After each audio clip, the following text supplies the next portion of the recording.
Inilah Radio Talk bersama PT Emas Antam Indonesia. Selamat pagi pendengar dan juga netizen. Investasi menjadi satu hal yang menarik yang banyak dilakukan oleh orang-orang di Indonesia untuk mendapatkan keuntungan dan juga tabungan di masa depannya. Banyak juga yang masih menjadikan emas sebagai salah satu instrumen investasi favorit karena keuntungan yang didapatkan dan juga karena harganya yang kompetitif setiap tahunnya.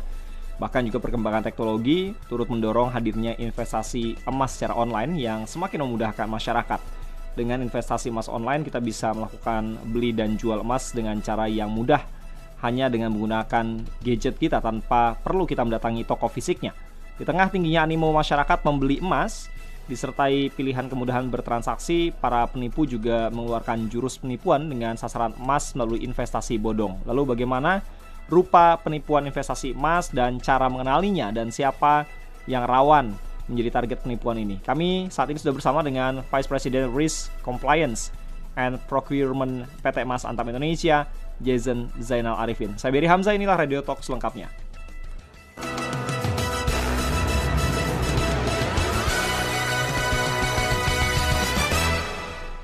Halo, selamat pagi Pak Jason, apa kabar Pak?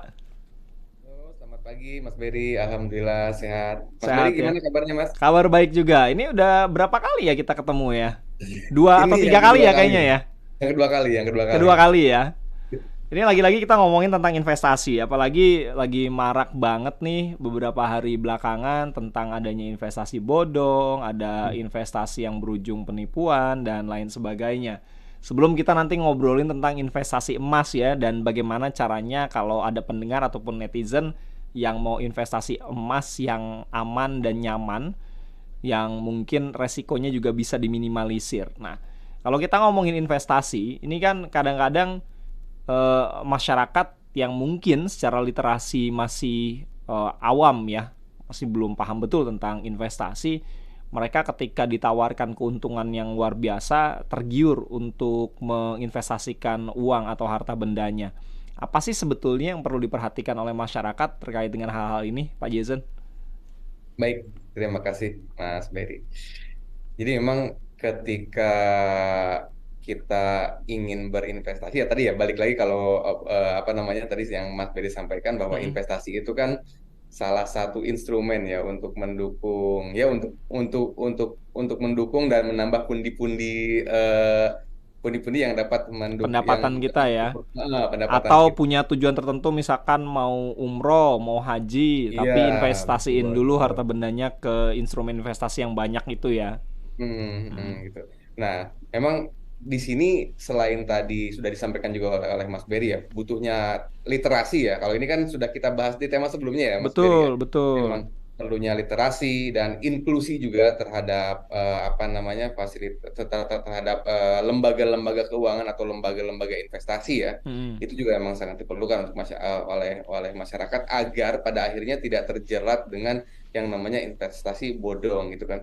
Lalu apa sih yang harus diperhatikan oleh pendengar sekalian ketika kita akan investasi apapun ya, investasi apapun agar kita pada akhirnya tidak terjerat atau tidak terjerumus pada investasi bodong atau setidaknya ini merupakan mitigasi resiko kita ya dan Ya, bisa ketika kita sudah memilih ya bisa kita minimalisir ya Mas Beri ya gitu. Yang pertama adalah ya kita harus tahu betul tuh investasi yang ditawarkan ke kita itu harus ngerti betul bagaimana pola investasinya gitu kan lalu cara kerja investasinya sehingga bisa mendapatkan keuntungan dan memberikan keuntungannya sebagian keuntungannya tersebut kepada kita tentunya salah satunya sebagai investor gitu kan. ya. Nah, itu juga harus kita pahami agar ketika ada sesuatu yang aneh ya kita tentunya sudah perlu mawas diri tuh di situ tuh gitu kan. Pertama itu kenali profil investasinya dulu gitu kan. Lalu yang keduanya ini lebih ke diri sendiri ya, ke diri balik lagi ke diri sendiri. Kalau tadi kan karena penawaran datangnya Ya. dari luar. Kalau ini lebih ke diri sendiri ya setiap orang itu kan punya karakter yang ada hubungannya dengan jenis investasi yang membuat dia nyaman gitu kan. Nah, jadi ketika akan memilih investasi ya kita sendiri juga harus memilih investasi yang membuat kita nyaman atau sesuai dengan passion kita gitu. Agar apa? Agar ketika nanti terjadi misalkan volatilitas yang tinggi, adanya perubahan-perubahan karena memang itu sesuai dengan karakter kita gitu ya. Kita bisa setidaknya bisa mengabsorb resiko-resiko yang akan terjadi akibat pilihan investasi kita sendiri gitu kan. Lalu selanjutnya ada aspek legalitas. Di sini nih yang beberapa kali orang karena di awalnya sudah iming-imingi gitu Mas Beri, diiming-imingi dengan apa namanya imbal balik yang Mm-mm. besar gitu kan. Akhirnya ya akhirnya itu apa menjadi terbuai gitu sehingga aspek lainnya itu yang perlu dipastikan tuh menjadi lupa karena udahlah ini apalagi kalau misalkan yang nawarin tuh teman sendiri atau Yakin saudara banget ya. gitu kan. Ini sih orangnya jujur nih gitu kan. Wah, ternyata udah mau jujur dikasih penawaran apa namanya imbal balik atau keuntungan yang tinggi sehingga kita lupa terhadap aspek legalitas. Padahal eh yang namanya manusia baik atau enggak itu kan bisa berubah ya. Tapi Hmm. kalau aturan itu kan sudah ya meskipun aturan juga bisa bisa bisa berubah, tapi aturan itu kan didasari oleh sesuatu yang prudence, yang yang yang dimana aturan sendiri itu bisa mengamankan jalannya investasi atau apapun itu gitu kan. Nah, itu Oke. aspek legalitasnya harus dipastikan tuh benar atau enggak gitu kan. Hmm. Lalu setelah dilihat aspek legalitasnya, lah kita juga harus lihat juga ini siapa sih yang ngeluarin gitu kan.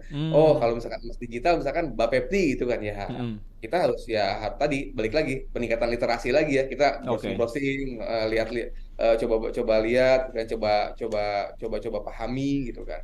Nah, lalu selanjutnya terkait dengan ini kali ya apa namanya ketentuan-ketentuan kali ya Mas Beri apa maksudnya Hmm. cara mainnya ya sebenarnya ini ada hubungannya dengan tadi profil investasi tadi sih ya di atas ya Hmm. jadi memang kita harus lebih detail lagi gitu kan Mas Beri ini tuh apa namanya mekanismenya tuh gimana sih sehingga bisa memberikan keuntungan gitu kan Iya. itu sih mungkin Mas Beri setidaknya itu sih yang Oke.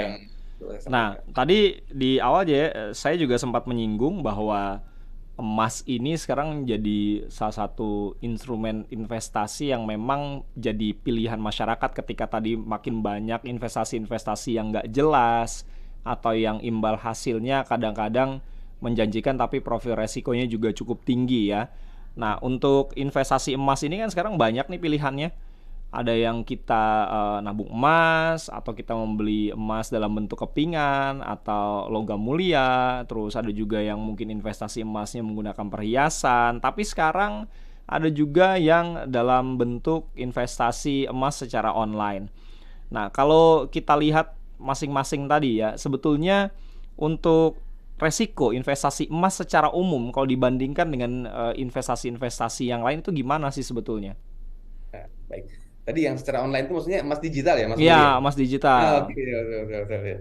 Ya, benar tuh. Jadi memang meskipun emas ini kan salah satu jenis investasi yang dari zaman bahula gitu ya, Mas Beri, sampai Iya, sekarang itu dari zaman eh, kakek nenek kita selalu mungkin ada dan gitu ya.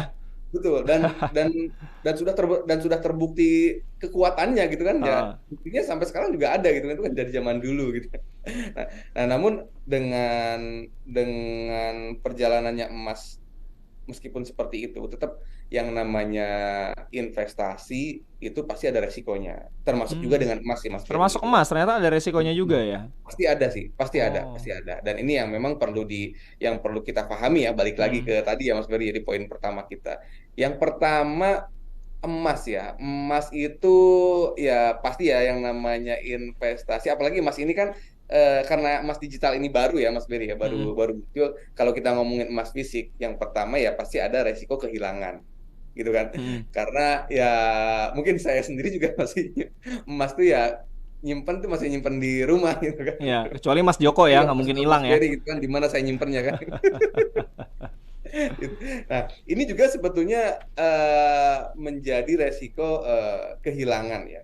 Karena kita ini ngomongin emas fisik tadi ya gitu kan. Hmm. Sehingga ya sehingga ya perlu dicari alternatifnya sih Mas. Misalkan kita kita apa namanya simpan di SDB gitu kan, safe deposit box gitu kan. Ya tentunya itu costly ya, pasti ada biaya. Ya. Dan kalau nggak salah SDB itu biayanya itu per tahun itu sekitar range-nya antara 200 sampai berapa ya, sampai jutaan berapa lah gitu ya. Ya tentunya sesuai dengan ukurannya ya.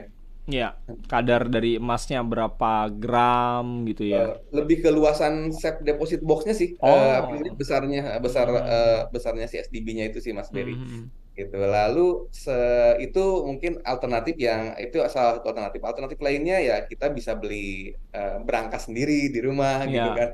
Kalau yang tadi kan karena sifatnya kan kita kan bayar tahunan, kalau mungkin kita mau beli sendiri ya kita cuma sekali beli tapi kita nyimpennya di rumah gitu kan ya.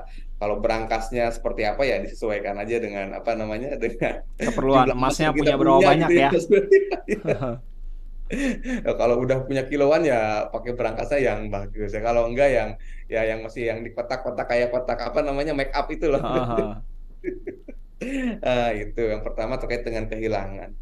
Lalu resiko selanjutnya adalah produk palsu ya. Ya memang beberapa kali terjadi terjadi transaksi pembelian gitu kan antara customer gitu kan, dan ternyata produk yang dibeli sama si customer ini palsu gitu kan. Saya nggak tahu itu apa namanya terjadi transaksinya di mana, tapi sebetulnya dimanapun bisa terjadi. Cuma salah satu cara untuk untuk menghindari atau mengurangi resiko bahkan menghilangkan, belilah di tempat yang prudence. Misalkan kalau produknya emas Antam Indonesia kan emas kita ya. Ya kalau emas kita ya belinya di jaringannya toko harta dinata abadi karena dia memang partner resminya kita gitu kan. Selain di toko harta dinata abadi juga ada di ACC, di Selin ya, di mana itu juga memang salah satu ya kedua perusahaan itu juga salah apa namanya anak perusahaannya harta dinata abadi juga gitu. Nah, salah satu triknya gitu sih, belilah di toko yang resminya gitu kan. Lalu kalau di toko emas yang lain apakah apa namanya apakah kemungkinan penipuannya tinggi juga? Ya enggak juga gitu kan. Toko emas juga ya banyak yang apa namanya ngejual yang apa namanya yang asli ya. Yang asli. Ini kan hanya lebih ke cash gitu kan. Cashnya ya terjadi juga, saya juga kurang paham ada di mana, apakah di toko emas atau di mana. Tapi kalau ngomongin resiko untuk memitigasi ya belilah di tempat yang sudah terjamin apa namanya kebenarannya ya, paling gampangnya ya di toko resminya gitu, di toko resmi produk itu ya, di toko resmi produk tersebut gitu.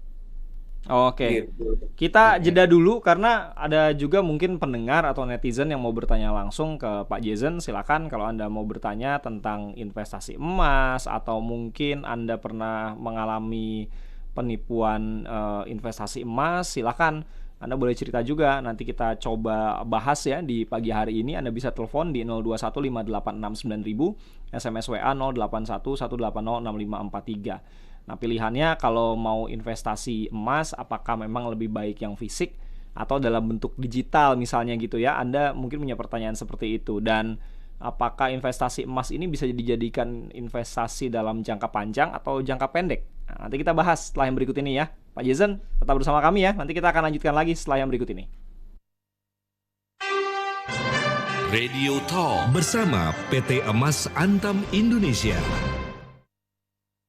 Investasi emas adalah investasi yang terbilang cukup sederhana dan mudah untuk dimulai kapan saja. Akan tetapi, tahukah kamu, resiko investasi secara umum, diantaranya emas dalam bentuk fisik rentan hilang dicuri. Bagi orang awam, sangat sulit mengetahui emas asli dan palsu. Emas tidak cocok menjadi investasi jangka pendek, emas tidak memberikan passive income, dan emas cenderung mengikuti perubahan suku bunga dan inflasi. Di luar hal tersebut, banyak sekali kasus investasi bodong yang mengatasnamakan emas investasi loh. Jadi, hati-hati ya guys dalam memilih investasi. Radio Talk bersama PT Emas Antam Indonesia. Pendengar dan juga netizen, Anda harus hati-hati terhadap bentuk investasi apapun, terutama yang tidak berizin atau tidak jelas asal-usulnya, termasuk juga yang menjanjikan keuntungan begitu besar. Hati-hati juga, karena investasi ini juga ternyata ada penipuannya ya, penipuan investasi emas. Nanti kita akan bahas juga sama Pak Jason. Nah, tadi soal investasi emas ini ternyata punya beberapa risiko yang perlu Anda perhatikan juga. Setiap investasi itu, kata Pak Jason, sebetulnya punya risiko. Tapi bagaimana cara kita meminimalisir risiko tersebut? Yang pertama, kalau misalkan kita punya emas fisik, berpotensi hilang atau dicuri orang misalnya ya. Tapi salah satu solusinya adalah melalui penyimpanan safe deposit box atau SDB, atau kalau kita punya berangkas di rumah bisa simpan di berangkas, atau dengan investasi melalui emas digital. Lalu juga potensi adanya produk-produk palsu, terutama bagi orang-orang awam yang mungkin agak sulit atau belum bisa membedakan yang mana nih kira-kira ya emas yang asli atau emas yang palsu. Nah, sebelum lebih lanjut kita bahas, Pak Jason, kita ke penelpon dulu ya. Ada Pak Iwan di BSD Tangerang Selatan. Halo Pak Iwan, selamat pagi. Aduh, Pak Iwan terputus ya. Lalu juga ada beberapa pendengar mungkin yang ingin bertanya via WA. Silakan Anda bisa sampaikan ke WA. Kita ke Jakarta Timur dulu. Ini ada Ibu Lala. Halo Bu Lala, selamat pagi Bu. Selamat pagi Mas Ferry. Ya, silakan. Ya, Mas. Ya, dengan saya Pak mau Jason. Tanya. Ya, Pak Jason. Saya mau tanya Pak. Ini kan saya sebagai anak muda ya Pak. Kita baru mau. Wah, masih Mbak dong nih ya. Ya, Mbak masih Lala ya. Kita baru mau memulai investasi nih. Nah, ada pilihan investasi emas. Itu tuh sebenarnya seberapa bagus sih investasi emas bagi para pemula seperti kita-kita ini. Terus kemudian ada nggak sih daftar toko emas atau yang resminya yang bisa kita lihat biar kita terhindar dari investasi emas bodong kayak gitu-gitu. Boleh. Terima kasih. Oke, terima kasih. Ibu Lala di Jakarta Timur. Pak Iwan di BSD Tangsel, kalau mau telepon lagi boleh Pak ya, silakan. Pak Jason dijawab dulu deh Pak. Ini ada Ibu Lala, Mbak Lala kayaknya suaranya masih muda banget ya. Tapi seru ya kalau ada orang-orang muda, anak-anak muda yang udah berpikir panjang, mereka mau investasi.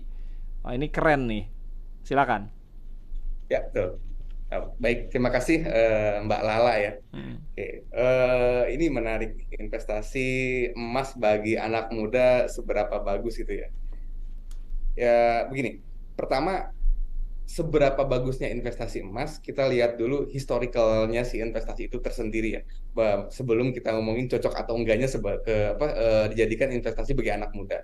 Nah, gitu. Jadi Mbak Lala, mungkin Mbak Lala juga pasti udah tahu dan udah pernah mungkin baca ya bahwa emas ini keberadaannya di dunia ini kan udah sejak zaman dulu gitu kan, bahkan diawali dengan menjadi sebagai alat tukar gitu kan, lalu sebagai jaminan atas nilai uang yang beredar gitu kan, terus sekarang bertransformasi lagi sebagai investasi gitu kan. Nah, tentunya emas ini memiliki ketahanan yang sudah sangat terbukti dari zaman dulu sampai sekarang. Itu yang pertama. Yang keduanya, bagaimana sih kalau investasi emas ini apakah cocok untuk anak muda? Nah, kalau dilihat dari karakter investasi ini memang sebetulnya kalau saya melihatnya cocok untuk setiap lapisan usia, kalangan. Apapun itu ya, apapun itu. Nah, tinggal kita lihat kekurangan sama kelebihannya. Nah, kalau saya coba lihat dari sisi itu terhadap anak muda, nah anak muda ini kan kalau secara hitungan angkanya kan ini kan masih panjang nih kehidupannya kan gitu kan, masih banyak milestone yang akan dicapai gitu kan, banyak rencana gitu kan, banyak targetan entah itu misalkan mau ngelanjutin S2-nya mandiri, S3-nya mandiri gitu kan, pakai biaya sendiri misalkan itu kan, atau ternyata mau menikah, beli rumah, beli mobil, naik haji, umroh dan apapun itulah ya gitu kan. Nah, ini justru kalau saya melihatnya dengan emas itu itu bisa mempertahankan atau bisa lebih menjamin, menjamin targetan itu bisa terpenuhi. Karena apa? Salah satu sifat emasnya itu sendiri itu kan, emas itu kan tahan terhadap inflasi. Misalkan targetnya targetnya Mbak Lala saya mau kuliah mandiri nih untuk S3, let's say 200 juta misalkan gitu kan. Dan saya mau kuliah sekitar 2 tahun lagi gitu kan. Waduh, sekarang atau 20 bulan lagi lah biar gampang ya Mas Ferry yang hitungnya ya. 20 bulan lagi. Oh, berarti saya harus ngumpulin 10 juta nih dari sekarang itu. 10 juta. Ternyata tahun depan inflasi gitu kan. Inflasinya kita nggak belum ngerti nih gitu kan berapa persen gitu kan. Akhirnya itu akan berdampak ke semua hal termasuk biaya pendidikan.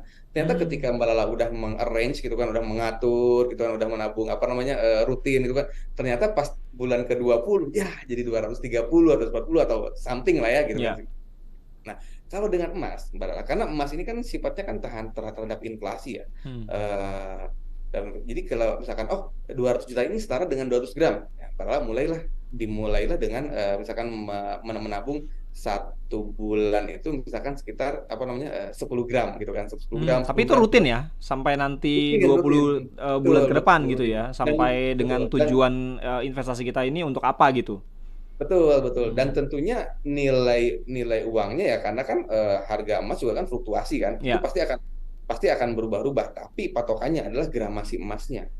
Jadi ketika pada saatnya akan dicairkan gitu kan, si nilainya itu ya sama dengan nilai kebutuhan kita. Misalkan nilainya jadi 230 juta ya, emas juga pasti akan mengikuti. Karena kalau ngomongin masalah contoh gitu, Mas Berry, biaya haji tahun 2012 yang butuh 200 gram, dengan sekarang biaya haji itu cukup dengan 65 gram gitu kan. Itu kan bukti betapa tahannya emas terhadap inflasi kan. Mungkin itu Mbak Lala yang pertanyaan pertama. Baik, Untuk tadi yang pertama, soal ini tadi kira-kira ada nggak sih jaringan atau toko-toko yang ada daftarnya yang kira-kira kalau Mbak Lala tadi mau beli ini terpercaya atau trusted ya? Nanti dijawab, tapi kita ke penelpon dulu. Ini tadi Pak Iwan di BSD Tangerang Selatan putus, tapi sekarang masuk lagi. Mudah-mudahan nggak putus lagi nih Pak Iwan. Halo Pak Iwan. Pak Iwan, selamat pagi. Oke, Pak Iwan boleh via WA aja Pak ya, kalau mau bertanya. Lalu ada Pak John di Bekasi. Pak John, selamat pagi Pak John. Pagi Mas Berry. Silakan Pak. Ya, saya mau nanya begini, bagaimana cara menyimpan dan memelihara emas yang benar, baik emas fisik maupun emas digital. Lalu seberapa aman cara tersebut? Itu saja Mas Berry. Oke, baik. Lalu ada juga Mbak Yuyun yang bertanya, kalau kita sudah investasi emas 10 tahun lalu, kemudian akan dijual, apakah toko emas tetap akan bersedia membeli emas kita dengan harga yang berlaku saat itu? Misalnya, pas beli 1 gramnya 300.000 ya, 10 tahun lagi 1 juta per gramnya. Itu bagaimana? Apakah akan dibeli dengan harga di tahun kita pembelian atau dengan harga di tahun pada saat kita akan menjualnya dalam kurun waktu 10 tahun tadi? Silakan Pak Jason, bisa ditanggapi dulu. Baik. Terima kasih Mas. Dari pertama yang dari Pak John ya. Pak John, ya. Atau lanjutin yang tadi yang Mbak Lala. Boleh. Tadi belum terjawab ya. Kira-kira ada Ya, daftar toko yang trusted nggak kalau mau beli gitu?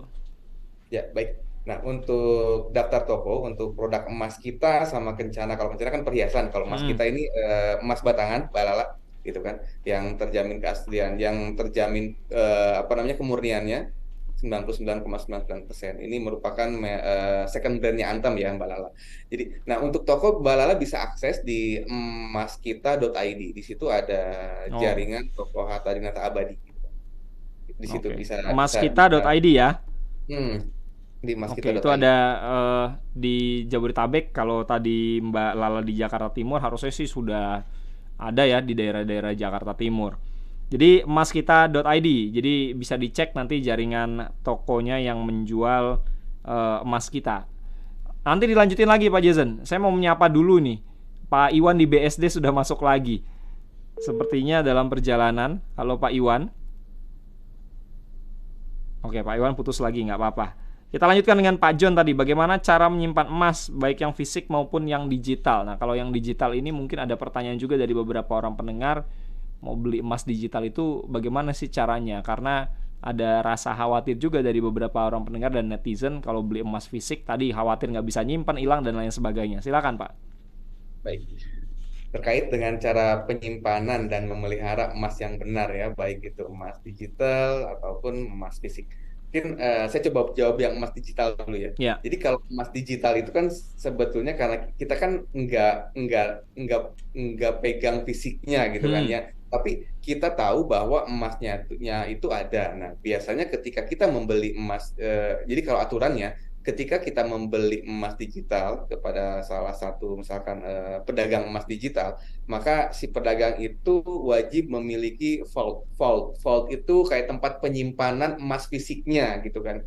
Jadi secara fisiknya itu sebetulnya sudah terjamin, sudah diamankan oleh si penjualnya, Pak John, gitu kan. Jadi kita tinggal melakukan transaksi aja gitu. Karena untuk digital kita kan nggak pegang, nggak ngelihat fisiknya, kecuali ketika Pak John mau mencetak gitu kan, atau mencairkan lah, mencetak gitu ya. Itu nanti baru dicetak ya emas digitalnya ya.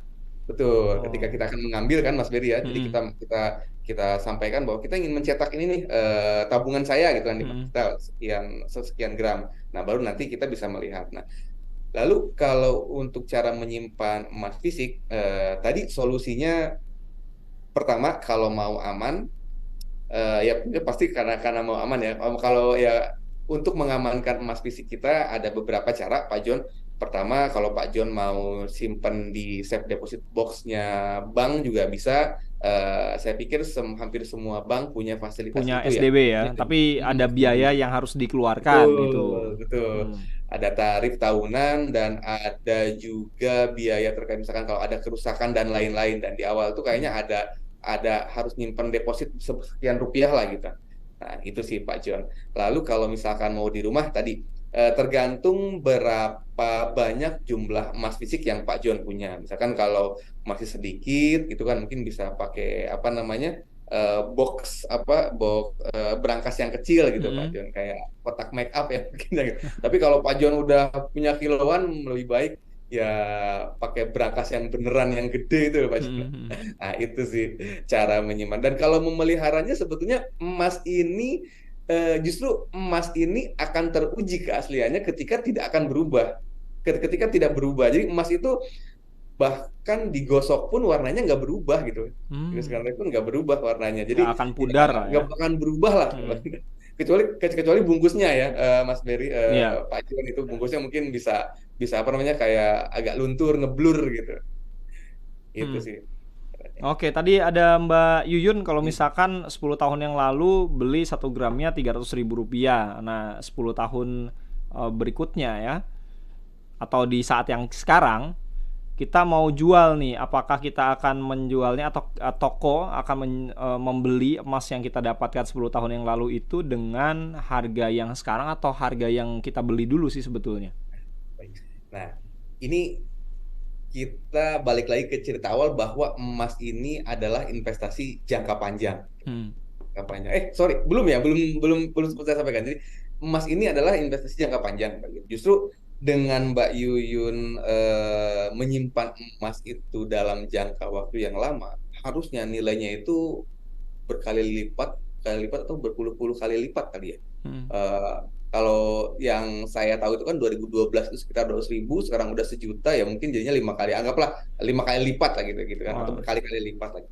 Harusnya itu Mbak Yuyun, ketika Mbak Yuyun menjual itu menggunakan harga yang terbaru, bukan harga waktu awal beli ya.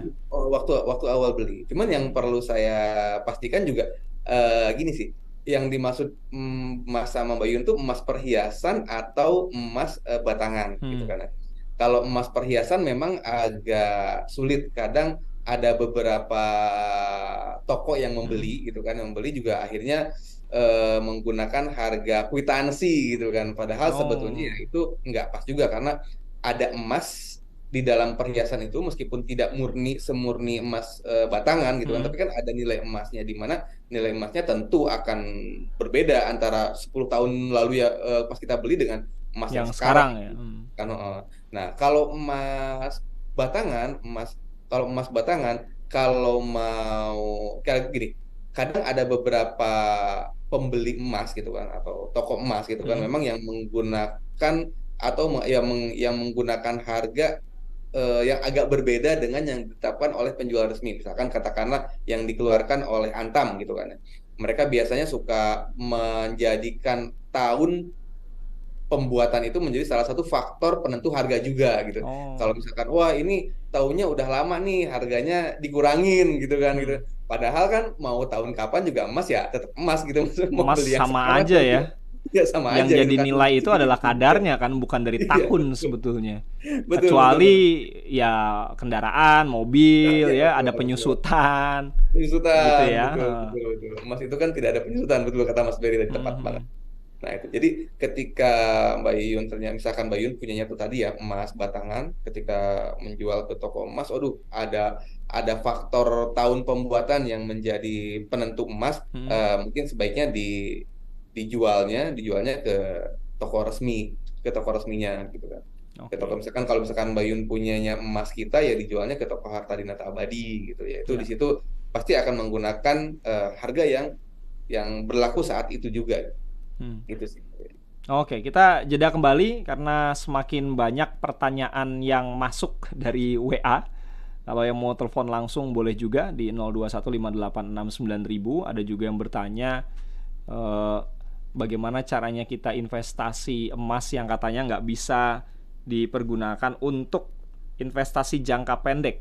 Apakah kita harus rutin misalkan tiap bulan 5 gram, 5 gram, kemudian sampai sekian tahun jadi sekian puluh gram gitu ya.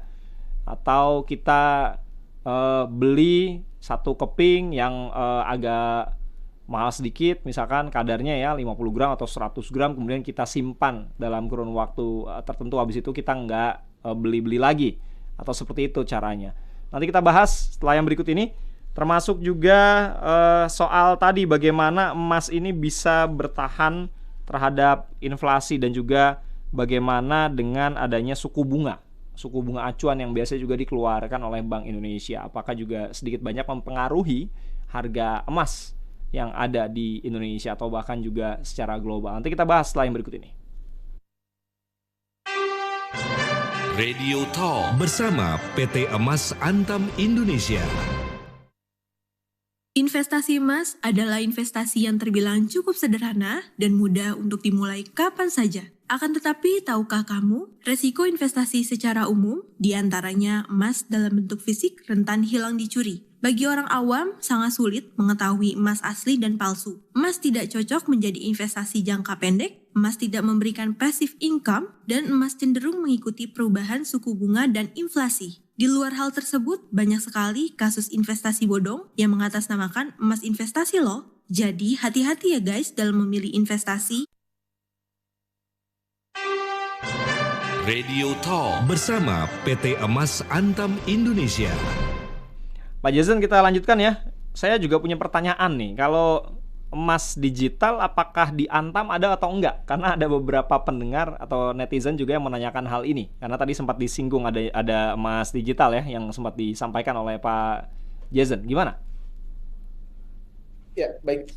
Kalau Antam ya, sebagai ibu perusahaannya kita, kalau saya kan dari Emas Antam Indonesia ya, anak perusahaannya Antam. Kalau Antam ada emas digital, bisa diakses di logammulia.com. Namanya itu Brankas ya, Brankas itu untuk pembeli, untuk transaksi emas digital. Bisa dilakukan ke situ transaksi pembelian emas digital. Oke. Kalau emas kita belum. Oh, emas kita belum. Tapi pilihannya emas digital ini ada ya di PT Antam Indonesia ya. Oke, kemudian ada Pak Agus di Serpong, Tangerang Selatan via telepon. Halo Pak Agus. Iya, halo. Selamat pagi Pak, silakan langsung Pak Agus. Selamat pagi Pak. Iya, Pak, ini saya kan ada dengar ya untuk jual kembali emasnya ya. Kita belinya yang di tahun 2021 atau 2022. Kita jualnya di 2023, harganya bukan harga sesuai dengan 2023. Kalau harga 2023 kan hari ini, misalkan hari ini kan 1 juta, kemarin kan 1.007.000-an gitu ya.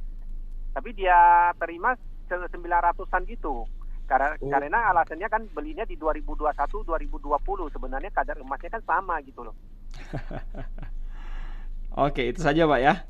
Iya, jadi saya bagusnya ini emas kan saya yang ada sisa ini kan saya jual kemana supaya bisa terima di harga yang 2023 ini. Dengan harga yang di tahun ini gitu. Iya, karena kita kan investasi gitu loh.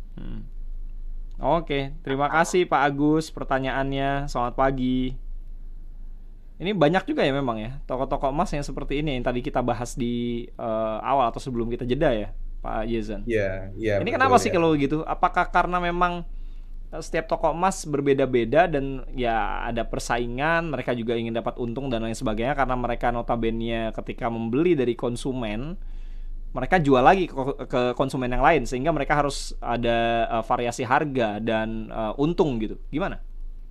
Ya memang itu terbentuk dari tentunya keinginan mendapatkan profit yang tinggi ya. Jadi ketika ada orang yang jual emas gitu kan ke toko tersebut gitu kan, ya sebisa mungkin akan ditekan dengan harga yang serendah mungkin gitu ya. Dan ketika dijual kembali ke customer gitu kan ya, dia kemungkinan besarnya pasti penjual itu kan akan menggunakan harga yang berlaku pada saat itu. Sehingga dengan seperti itu kan keuntungan yang didapatkan kan jadinya besar ya Mas Berry ya gitu.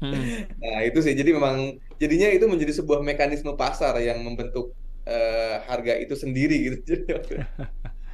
Tapi misalkan kalau kita beli emas atau logam mulia dari PT Emas Antam Indonesia, kemudian kita mau jual lagi setelah sekian tahun gitu ya, itu dipastikan apakah kita akan menggunakan harga yang lama atau harga yang sesuai dengan saat hari itu kita menjual.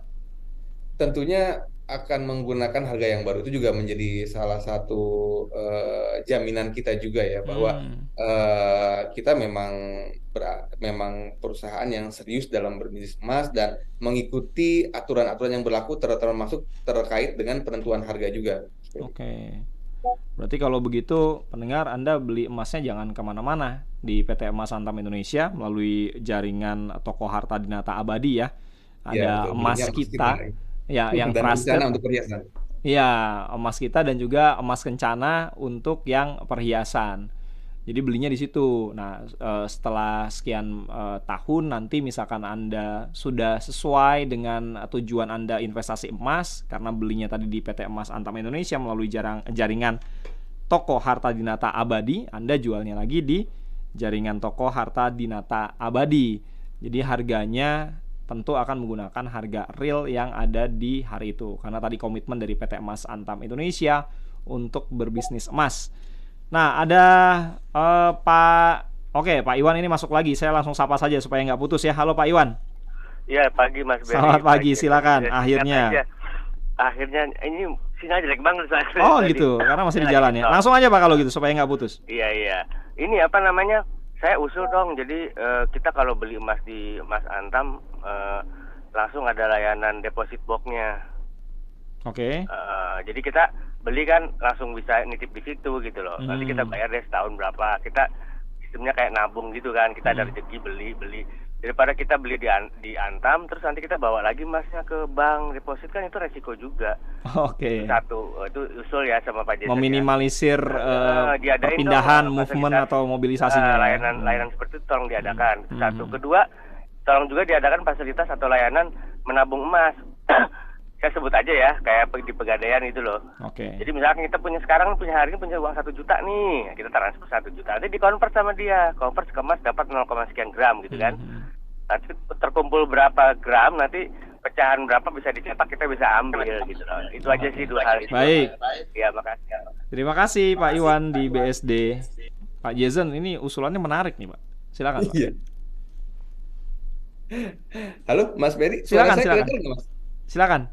Ya, maaf ini ternyata lagi ada gangguan, jadinya tiba-tiba off cam gini. Oh oke, nggak apa-apa. Yang penting suaranya kedengeran nih. Oh, gitu. Ya, wah ini ide yang menarik kan. Iya sih, jadi kita beli langsung langsung ditip gitu kan. Jadi ini kalau seperti ini jadinya saya menangkapnya Pak Iwan ini lebih nyaman membeli emas fisik gitu kan. Jadi langsung disimpan lagi fisiknya gitu kan daripada harus ke bank gitu kan. Ya udahlah, saya beli fisik di situ, nyimpan fisik di situ gitu kan. Iya, dititipin juga sekaligus ya. Dititipin sekalian. Tapi ini bisa jadi solusinya sebetulnya bisa dengan emas digital kan ya? Emas digital emas sebetulnya digital. ya, emas digital gitu. Makanya tadi sepertinya Pak Iwan lebih prefernya lebih ke emas fisik nih karena pengen ya mungkin kan emang ada sensasi yang beda ketika kita pegang emas kan. Kalau emas digital tuh apa ya kita cuma ngeliat angkanya doang kan di smartphone kita gitu ya. Iya. Heeh. Iya, iya. Nah, untuk layanan menabung emas, ini udah ada belum sih sebenarnya? Menabung emas itu untuk emas kita ada, itu juga Oh, ada di ada. jaringan. Ya, sudah ada. Nyicil emas, bisa nyicil emas untuk di emas, yang emas kita juga udah ada di BSI, ada di tokonya, di jaringan anak perusahaannya Harta Dinata Abadi juga, itu bisa Oh. di situ, bisa bisa nabung, bisa Hmm. nyicil, bisa gadai gitu sih. Hmm, hmm, hmm. Udah lengkap lah itu. Oke, jadi usulannya Pak Iwan semuanya sudah terjawab, Pak. Ada semuanya, kecuali tadi ya yang soal SDB. Tapi solusinya itu bisa tadi tuh dengan emas digital. Jadi nanti sewaktu-waktu kalaupun mau jual atau Bapak mau mendapatkan fisiknya ya itu bisa dicetak ya emasnya sesuai Iya. dengan kadar yang sudah Anda beli sebelumnya melalui emas digital tadi. Nah, Atau pas ngomongin belinya nabung tentang emas aja gitu Pak Iwan. iya, betul. Ngomongin tentang suku bunga dan inflasi. Tadi inflasi salah satunya emas ya, tahan terhadap inflasi. Kalau suku bunga ini gimana sih sebetulnya? Ya, Suku suku bunga acuan bunga terutama ya. betul, suku Hmm. bunga ya. Suku bunga juga tentunya ini memang salah satu faktor ya yang saat ini eh, banyak di banyak disampaikan oleh beberapa ahli atau yang expert di bidang emas, itu menjadi salah satu faktor yang cukup besar untuk menentukan harga emas, Mas Ferry. Jadi mungkin simulasi sederhananya gini. Ketika suku bunga itu ditetapkan tinggi, Ya, maka orang-orang akan berbondong-bondong menyimpan uangnya di bank karena suku bunganya tinggi nih, gitu ya. kan. Ada Apalagi kalau imbal misalnya balik yang diharapkan dari bunga tadi besar ya. betul, betul. Hmm. Atau misalkan ternyata dilihat dari apa namanya, kenaikan emas sendiri, misalkan dari historinya beberapa tahun atau beberapa waktu yang lalu, wah cuman segini nih misalkan, itu kan, Hmm. ternyata bunga bank lebih tinggi, maka orang akan berbondong-bondong masukin uangnya tuh ke bank gitu Mas Ferry. Nah, itu sih. Jadi dan tentunya karena berlaku, dan tentunya berlaku juga tuh di emas tuh namanya yang apa namanya, supply and demand itu tetap tetap tetap berlaku di emas gitu kan. Oh. Jadi ketika orang banyak nyimpan uang di bank, akhirnya permintaan emas sedikit, tentunya itu akan mempengaruhi harga emas menjadi turun.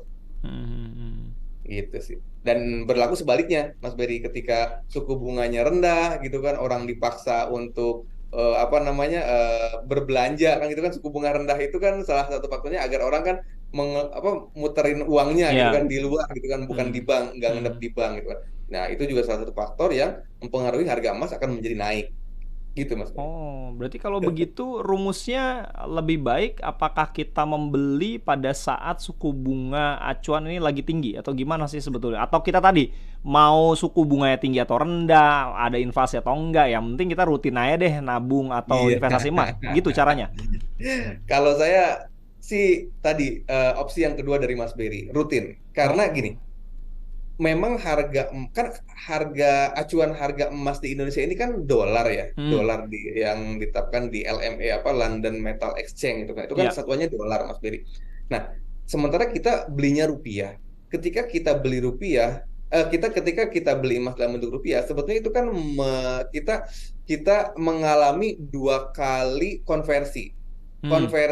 Pertama, perubahan harga emasnya sendiri, lalu adalah konversi emas terhadap rupiahnya. Jadi ketika emasnya kan dan itu ada hubungannya dengan ini sih, dengan tingkat suku bunga kan. Kalau Hmm. kata orang, kalau dolar naik emas turun gitu kan. Ya. Kalau emas naik dolar turun. Nah, itu kan sama aja Mas.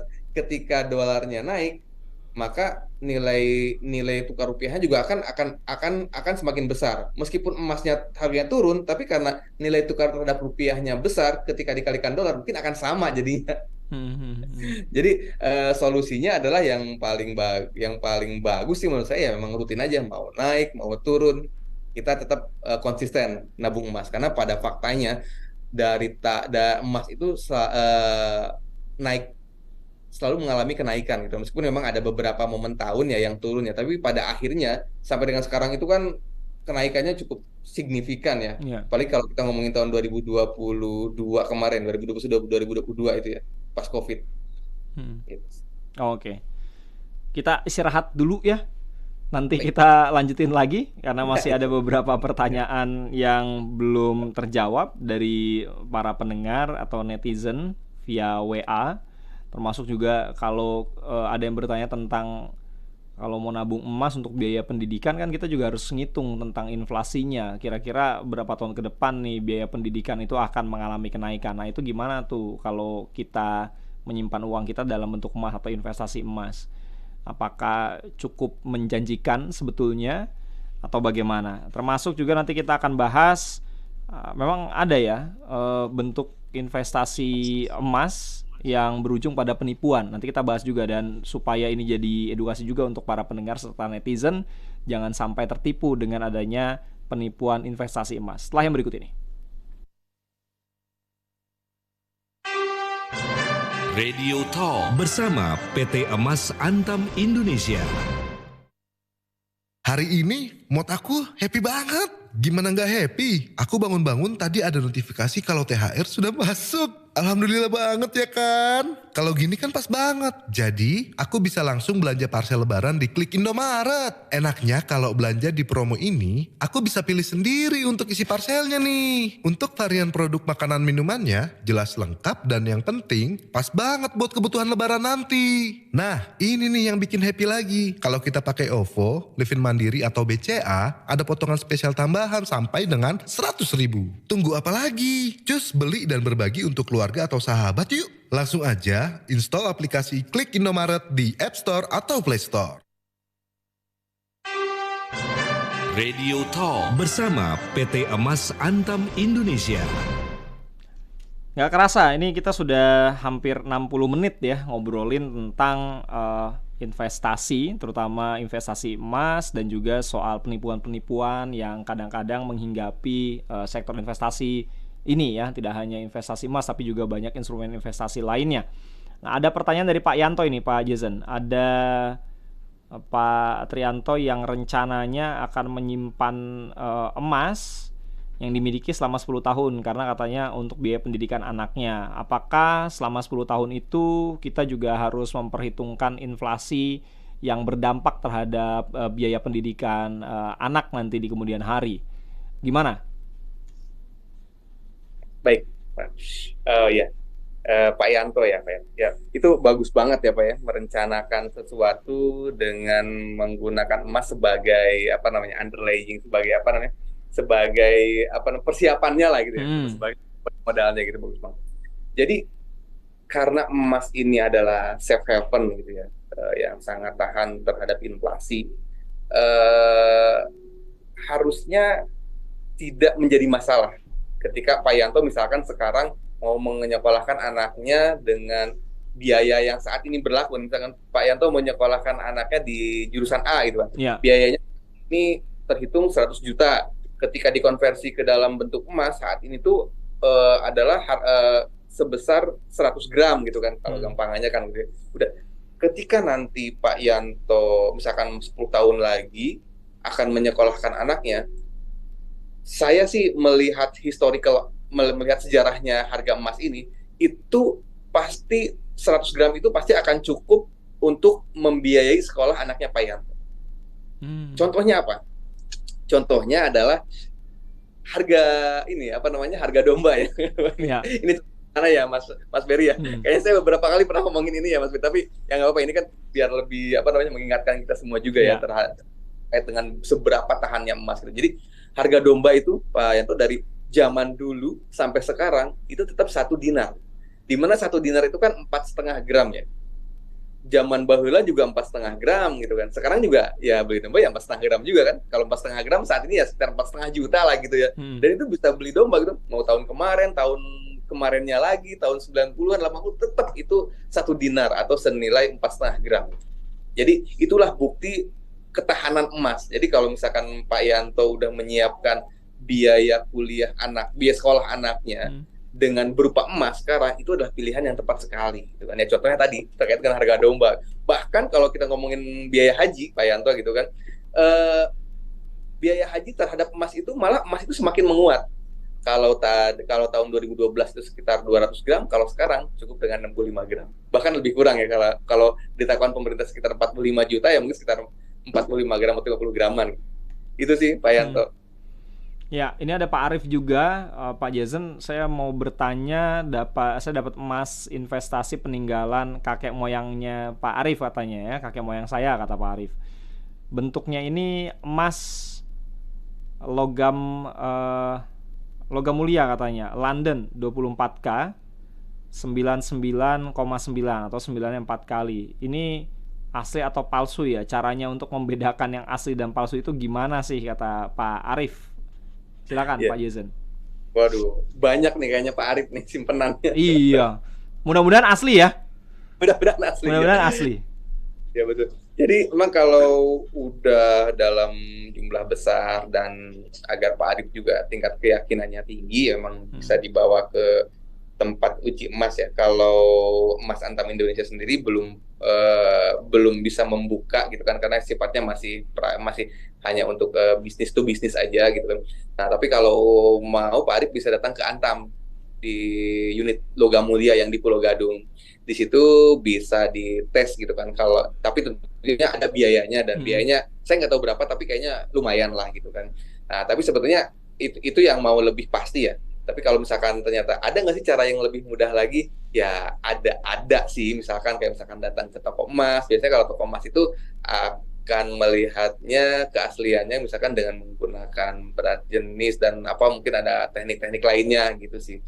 Itu sih. Tapi kalau mau memang memastikan benar ya datang ke logam mulianya Antam. Tapi ada biayanya. Iya. Atau yang lebih sederhana biasanya kan kalau ada atlet dapat peraih medali gitu, emas atau apalah digigit ya.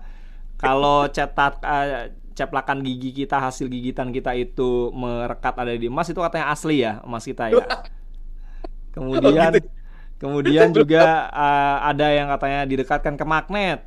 Terus ada juga dengan cara digosok warnanya pudar atau enggak dan lain sebagainya. Ya banyak cara-cara tradisional ya yang sebetulnya nggak tahu juga nih teruji atau enggak sebetulnya ya secara ilmiah. Tapi kalau memang mau mengujinya tadi ada cara-caranya juga.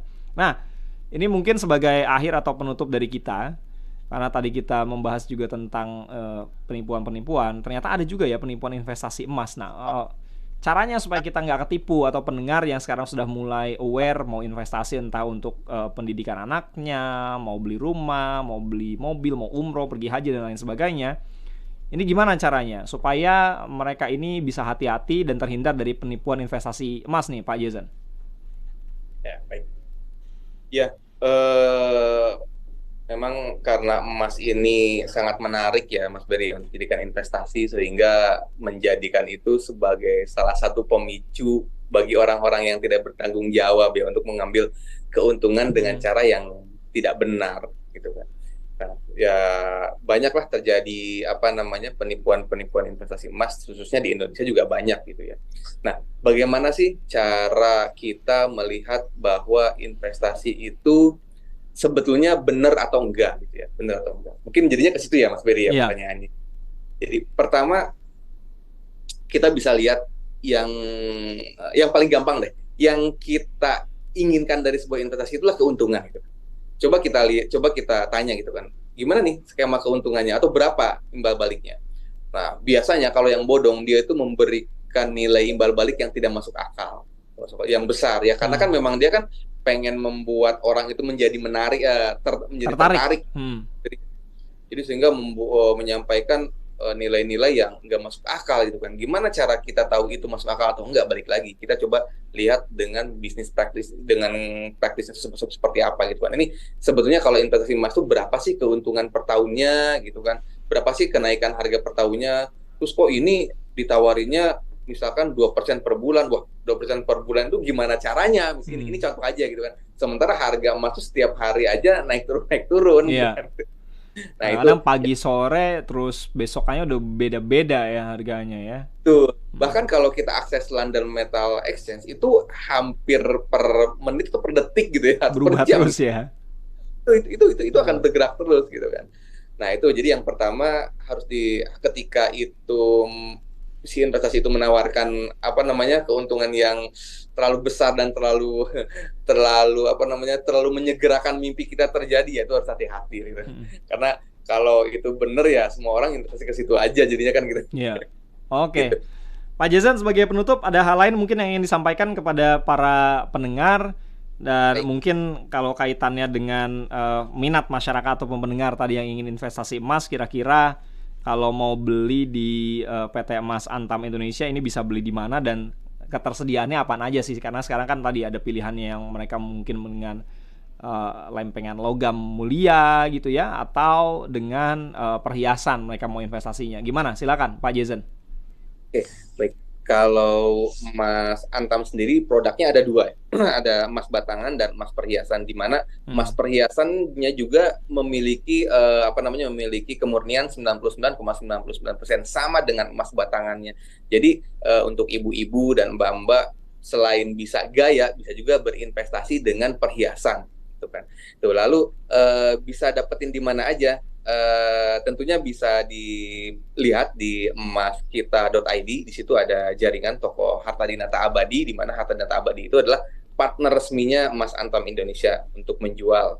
Gitu. Jadi, dan dengan membeli di sana, Bapak Ibu juga bisa terhindar dari produk-produk palsu dan risiko-risiko lainnya, sehingga bisa mempengaruhi atau bisa merugikan Bapak Ibu semua.